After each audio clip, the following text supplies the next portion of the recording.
It's a tale as old as time.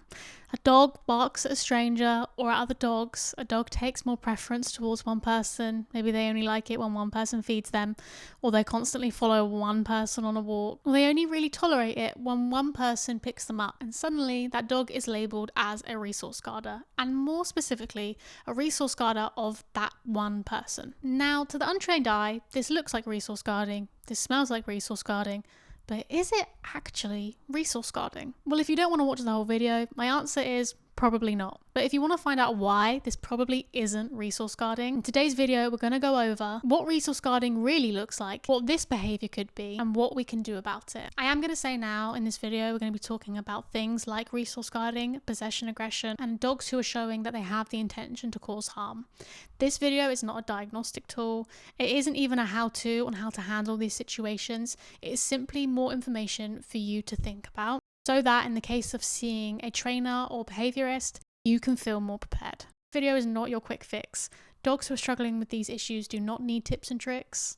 They need behavioural modification. Hi, I'm Ella. I'm a dog trainer and I'm currently studying to become an animal behaviourist. And this is an area of behaviour that I find very, very interesting. Now let's just clear the air. Dogs do and will protect things that they find important. But very rarely, if ever, when this comes to people and guarding or protecting people, is this the case? Now, there are some dogs who truly struggle with resource guarding, or what I think could be a more accurate term is possession aggression. These dogs will guard over anything that they have in their possession. It could be their food or it could be a sock. Anything that they have that you want, they take opposition to.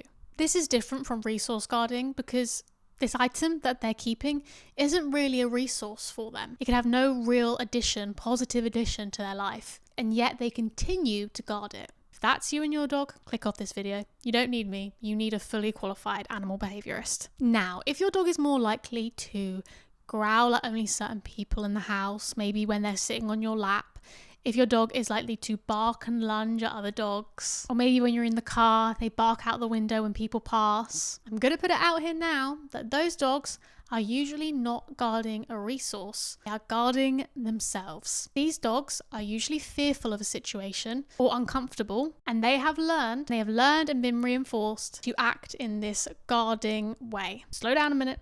This isn't a moral failing on anybody's part. We are raised to believe that dogs are just guardy creatures and they guard everything. So many of us are raised to believe in this guarding myth. Very, very few dogs guard. And we have to remember that guarding isn't always bad. Sometimes we want our dogs to bark. If there's a stranger in the garden, you bet money I want my dog to bark. As I said, dogs can and will guard things. But it's usually not in this resourceful way that we think about it. It's usually them feeling fearful and acting out in a way that they have learned keeps them safe. Saying all that, the first thing that we're going to look at is our dog barking at other people or other dogs whilst we are out and about. This could be in the car or on a walk, or even when they see people pass the house. I've had people come to me and assume that their dog is resource guarding them, and the one main way that I have debunked this is by making the handler, the person that they're guarding, more of a resource to the dogs. We go about this by engaging with the dog more, playing with the dog more, training them, teaching them new things, meeting their breed-specific needs, connecting with them, interacting with them. Rather than just focus on walking them, we do more with them. And in all of this, we're playing more with them, we're giving them more food rewards, we're becoming more attuned to them. So the handler, who assumed that their dog was guarding them, becomes more of a resource to their dog. They become even more important to their dog, and yet the guarding declines.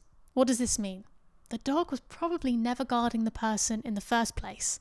They were scared and acting out, because if they were truly guarding this resource, the more we added to the relationship, the worse the guarding would have gotten. Meeting your dog's needs and having a lot of decompression time are two ways that you can handle these reactions when they occur. Most reactive dogs don't just need training, they need a whole lifestyle change. Every case of dogs being triggered by things in their environment, whether that's other dogs or people, is really, really nuanced, but there's one piece of advice I can give to everybody, and that is to focus less on just walking your dog and focus more on enriching your dog. And I don't mean with Kongs and licks lick mats. They have their place. What I mean is, look at what your dog was bred to do, or look at what they enjoy doing, and go and do those things. You don't have to walk around the edge of a field. You don't have to go to the park. You can do things that your dog is going to find fun and be able to decompress from. Your dog needs to get walks where they have very few or preferably no reactions in the bank, so that they can learn, I don't have to have this big explosion of feelings to be heard and to be seen and to feel safe. Dogs aren't really guarding in this moment because they're not thinking about resources when their fight or flight is triggered. When the sympathetic nervous system of any animal lights up, they aren't thinking about where they get their food from, they aren't thinking about connecting with anybody, they're thinking about either fighting or getting the fuck out of there. So in these moments when your dog is fearful, there is a very, very low chance they are actually guarding any sort of resource. It's more likely they just feel scared. The next thing I'm going to talk about when it comes to what a lot of people assume to be resource guarding is a lack of connection with multiple people in the home. I see this quite often. There is one person who can do everything and anything with the dog, and then there are other people in the home the dog won't really listen to. They don't want to be handled by these people. They don't want to interact with these people. In fact, they're quite uninterested in these people. Now, if we had a truly aggressive or resource guardy dog, it would stand that the person who does the most with them or spends the most time with them would be the most likely to get bitten. Because if they were truly guarding their resources, it wouldn't matter who you are, they don't want you near them. And yet it is consistently the people who do the least with the dog who are the most likely to get bitten. So what does this mean? Well, quite frankly, if we want the dog to listen to everybody has to do things with the dog. And when I say do things, I mean the nice things. If the only time certain people interact with the dog is to tell them to get outside late at night to go for a wee, or to get them in the car to take them to the vet, or to ignore them completely when they're on their walks with them, or to get them off the sofa or move them off the bed before they go to sleep, then do we really think that dog is going to want to listen to or spend a lot of time with those people? I doubt it. Dogs are quite simple creatures. They are following the reinforcement. The more reinforcing they find it to spend time with certain people, the more time they're going to spend with those people. So if we want our dogs to have good connections with everybody in the home, everybody needs to be doing a plethora of things with them. Everybody needs to be feeding them. Everybody needs to be walking them and engaging with them. Everybody needs to be playing with them. Everybody needs to be practicing handling skills with them. Everybody needs to learn how to read the dog's body language. Now, I would say that if not everyone's bothered about the dog listening to them, then it doesn't really matter. But the truth is, if one person and a dog are ever alone together or in a space where the human needs to get the dog to do something, then this is more important than whether or not people want or are bothered about working with the dog. This is about safety. Safety for the humans and for the dog involved.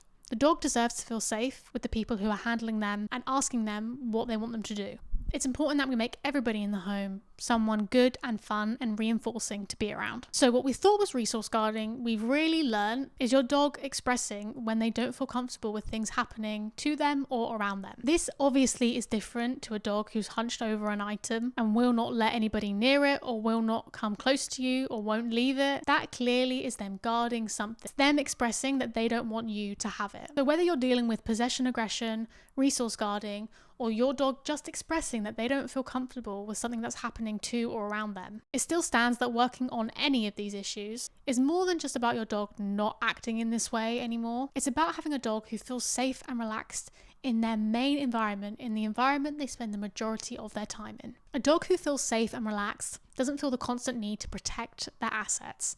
They don't feel the constant need to have to tell people, I don't feel comfortable. The people who are around them are able to understand when the dog is displaying those first few signals that mean, hey, I'm not sure about this. Dogs are allowed to be unsure about things. It's our job as their owners to help them feel more sure. If you are at this point, it is important to ask yourself why you think your dog feels the need to behave in these ways. Is it that they lack connection with you out on those walks?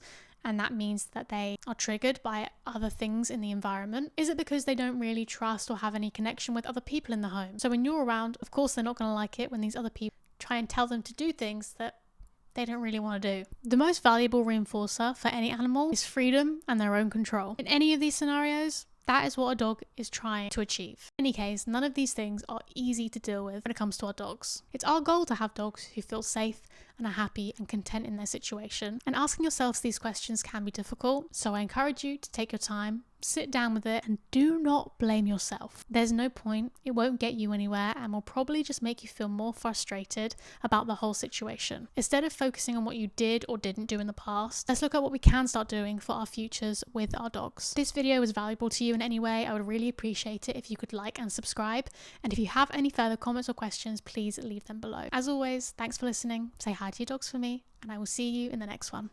Bye!